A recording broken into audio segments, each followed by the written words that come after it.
নমস্কার এভরিওয়ান, সবাইকে ওয়েলকাম করছি নতুন আরেকটি রেসিপি দেখার জন্য। আশা করি আপনারা সবাই ভালো আছেন।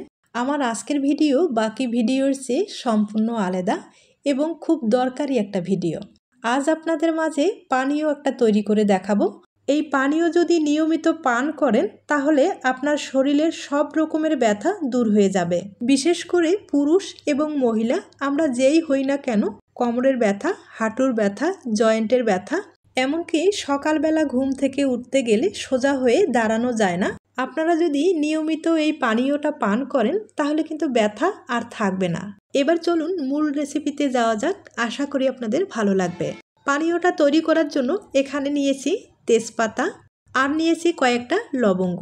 এই দুইটা মাত্র উপকরণ দিয়ে এই পানীয়টা আমি তৈরি করে আপনাদের দেখিয়ে দেব। এই তেজপাতা আর লবঙ্গ এগুলো কিন্তু তরকারির মধ্যেই ব্যবহার করা হয়। অনেকেই জানে না এর গুণাগুণগুলো কত বড়।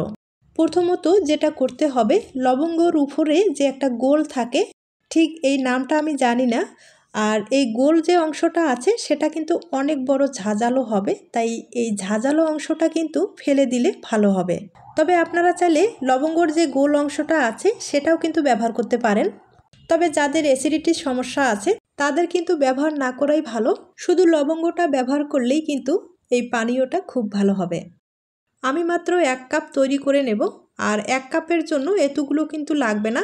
1 কাপের জন্য 6-7টা লবঙ্গ হলেই কিন্তু হয়ে যাবে, আর 3 হতে 4টা তেজপাতা হলে 1 কাপের জন্য যথেষ্ট।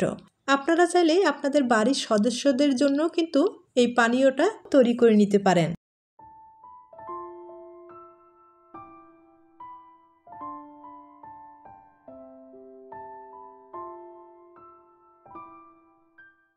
আমি কয়েকটা লবঙ্গর গোল অংশগুলো আলাদা করে নিলাম, আর এগুলো রান্নার কাজে ব্যবহার করা যাবে।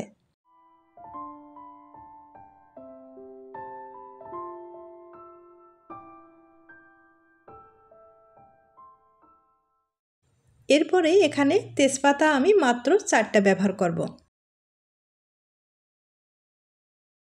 এবার চলুন আপনাদের আমি চুলা নিয়ে যাচ্ছি, কিভাবে তৈরি করা হয় সেটাই আপনাদের দেখিয়ে দিচ্ছি।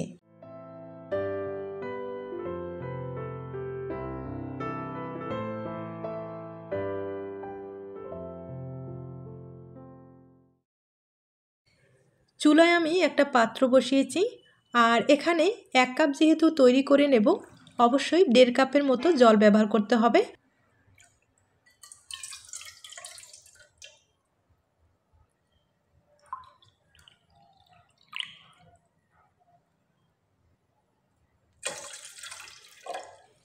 এবার জলটা ভালোভাবে বলক নিয়ে আসতে হবে।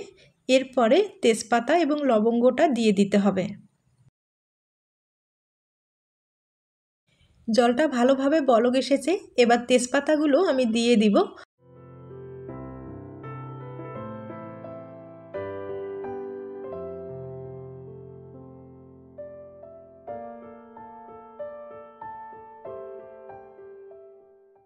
তেজপাতাটা আমি 2 ভাগে ভাগ করে দিয়ে দিলাম, আপনারা চাইলে আস্তটাও কিন্তু ব্যবহার করতে পারেন।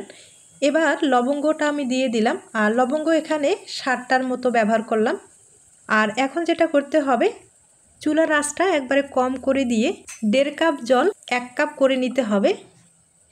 তবে এখানে কিন্তু তাড়াহুড়ো করা যাবে না, একটু সময় নিয়ে এই কাজটা করে নিতে হবে, তাহলে তেজপাতা এবং লবঙ্গর যে গুণাগুণটা আছে সবটাই কিন্তু পাওয়া যাবে।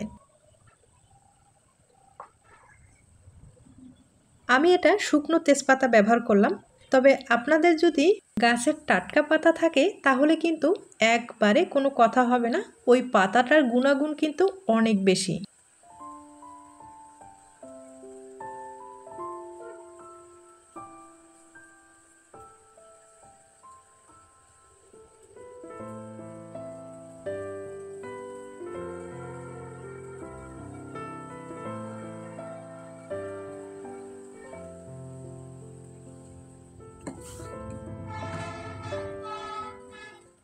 জলটা প্রায় কমিয়ে এসেছে, আর কালারটাও কিন্তু একবারে চেঞ্জ হয়ে গেছে, হয়তোবা দেখে বুঝতে পেরেছেন।